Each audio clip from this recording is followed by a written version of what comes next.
Assalamualaikum warahmatullahi wabarakatuh. Perkenalkan, saya Reza Dulianto dari kelas 4B dengan NPM 2114142862068083. Program studi Pendidikan Guru Sekolah Dasar, Fakultas Keguruan dan Ilmu Pendidikan, Universitas Muhammadiyah Muara Bungo. Di sini saya akan menjawab soal ujian tengah semester, mata kuliah, model, dan metode pembelajaran. Baik, pertanyaan pertama, jelaskan pengertian dan perbedaan model dan metode pembelajaran menurut para ahli. Yang pertama, pengertian model pembelajaran menurut Trianto tahun 2015 halaman 51. Model pembelajaran adalah perencanaan atau suatu pola yang digunakan sebagai pedoman dalam melaksanakan pembelajaran di kelas atau pembelajaran tutor. Yang kedua, menurut Saifuddin dan Berdiati tahun 2014 halaman 48, model pembelajaran adalah kerangka konseptual yang melakukan prosedur sistematis dalam mengorganisasikan sistem belajar untuk mencapai tujuan belajar tertentu dan berfungsi sebagai pedoman bagi perancang pembelajaran dan para pengajar dalam merencanakan dan melaksanakan aktivitas pembelajaran. Yang ketiga, menurut Sukmadinata dan Shaudih tahun 2012, model pembelajaran merupakan suatu rancangan atau desain yang menggambarkan proses rinci penciptaan situasi lingkungan belajar yang memungkinkan terjadinya interaksi pembelajaran agar tercapai dan terjadi perubahan atau perkembangan diri peserta didik.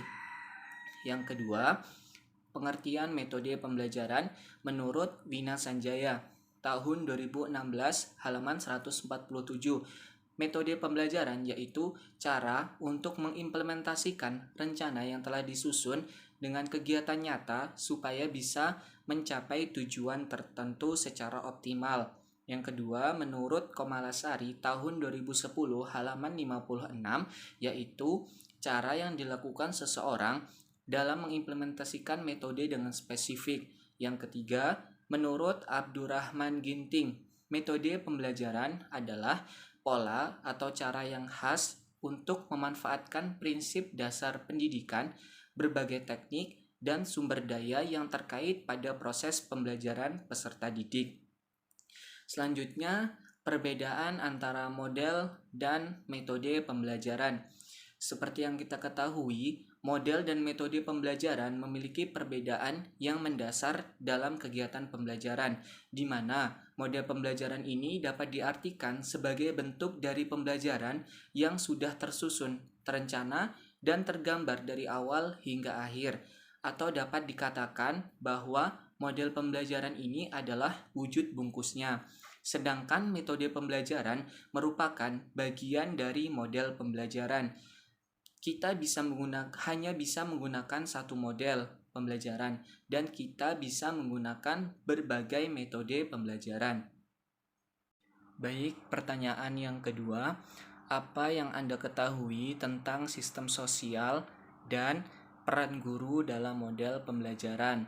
Yang pertama, sistem sosial, di mana sistem sosial ini merupakan peran dan hubungan guru dan siswa serta jenis-jenis norma yang dianjurkan. Dengan kata lain, sistem sosial pada suatu model pembelajaran mendefinisikan apa saja yang harus diperankan oleh guru, bagaimana keterhubungan dan interaksi sosial antara guru dengan siswa, siswa dengan siswa, maupun kelompok dalam kegiatan pembelajaran.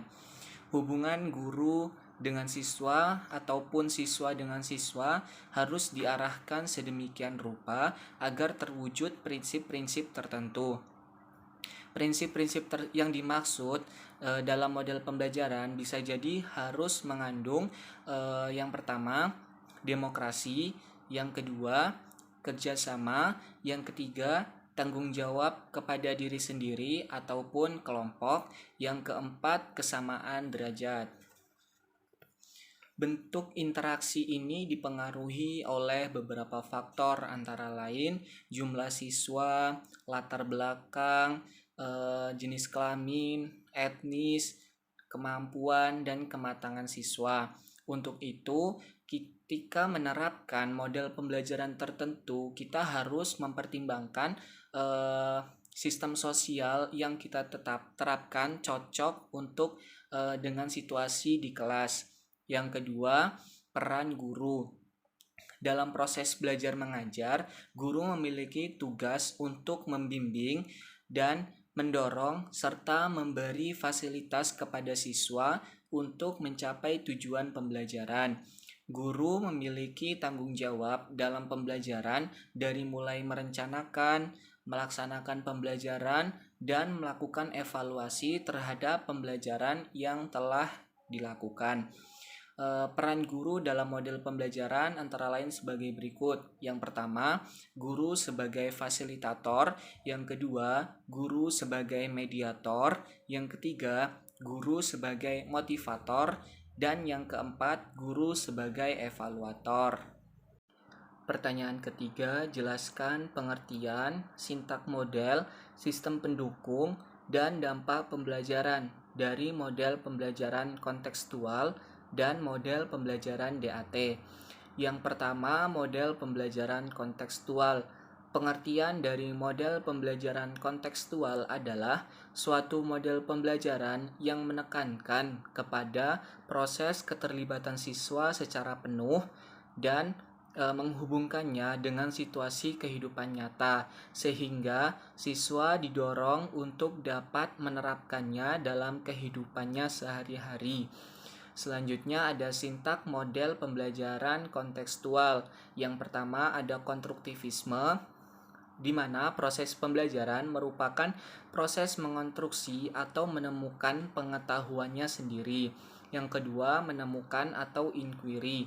Proses pembelajaran yang dilakukan oleh peserta didik merupakan proses menemukan terhadap sejumlah pengetahuan dan keterampilan.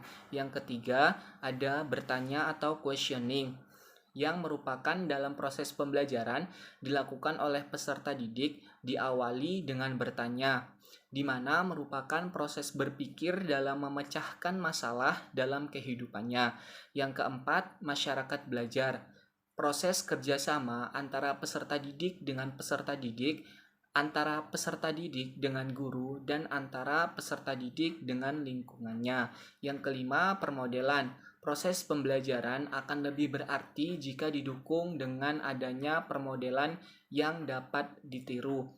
Yang keenam, ada refleksi, yaitu cara berpikir tentang apa yang baru dipelajarinya. Yang ketujuh, penilaian yang sebenarnya, yaitu proses pengumpulan data yang didapat mendeskripsikan mengenai perkembangan perilaku peserta didik.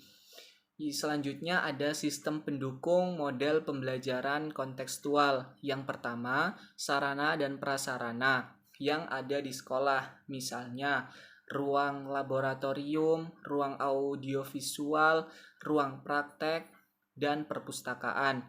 Yang kedua ada siswa. Antusiasme siswa dalam pembelajaran dapat meningkatkan keberhasilan penerapan model pembelajaran kontekstual. Yang ketiga, guru. Kemampuan dan kreativitas guru sangat dibutuhkan dalam pembelajaran, di mana guru yang kreatif dan inovatif akan menciptakan proses pembelajaran yang menyenangkan. Selanjutnya ada dampak pembelajaran dari model pembelajaran kontekstual. Yang pertama, dapat meningkatkan cara berpikir siswa secara penuh. Yang kedua, dapat menjadikan siswa belajar dengan pengalaman dalam kehidupannya. Yang ketiga, siswa pada kelas eksperimen menjadi lebih aktif. Yang keempat, materi pembelajaran ditentukan oleh siswa sendiri. Selanjutnya, yang kedua, model pembelajaran DAT, debat, analisis, dan temuan. Pengertian model pembelajaran DAT menurut Abdoluddin dan Wiryotinoyo tahun 2017 adalah Model konseptual yang melukiskan prosedur yang sistematis, menekankan pada kemampuan berkomunikasi, berpikir kritis, menganalisis secara mendalam, dan menemukan ilmu-ilmu baru serta memiliki fungsi sebagai pedoman bagi para perancang model pembelajaran. Selanjutnya, sintak model pembelajaran DAT, debat, analisis, dan temuan. Sintak yang pertama yaitu bimbingan mandiri, yang mana merupakan proses pemberian bantuan kepada seorang atau kelompok yang secara terus-menerus atau sistematis oleh guru pembimbing agar individu atau kelompok menjadi pribadi yang mandiri. Bimbingan ini dapat dilakukan di asrama, di kelas, ataupun di tempat yang terbuka. Yang kedua, kegiatan di asrama atau belajar mandiri.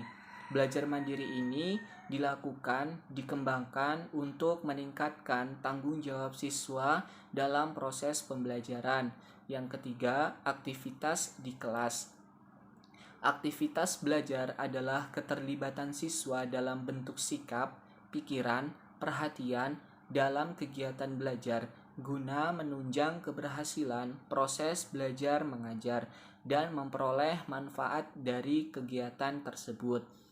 Langkah-langkah pengembangan di atas tadi, yang pertama komunikasi informasi kegiatan pembelajaran, yang kedua membimbing, yang ketiga mengembangkan strategi pembelajaran, yang keempat implementasi model, yang kelima monitoring, yang keenam merancang dan mengembangkan evaluasi formatif, yang selanjutnya melakukan revisi terhadap program pembelajaran, dan yang terakhir merancang dan mengembangkan evaluasi sumatif.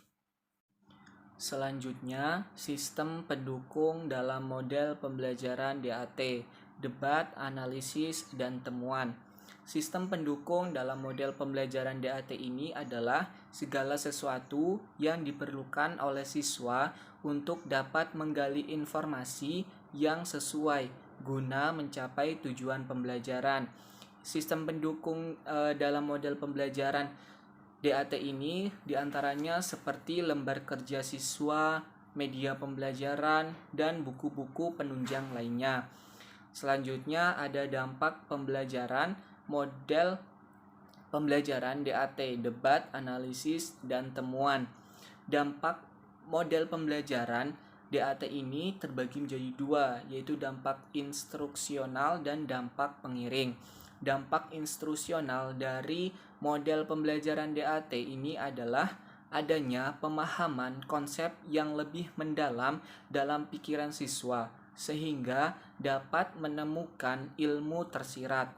Sedangkan dampak pengiring dari model pembelajaran DAT ini adalah meningkatkan antusias belajar siswa dan dapat menimbulkan sikap kritis dan kebiasaan berpikir kritis kreatif siswa.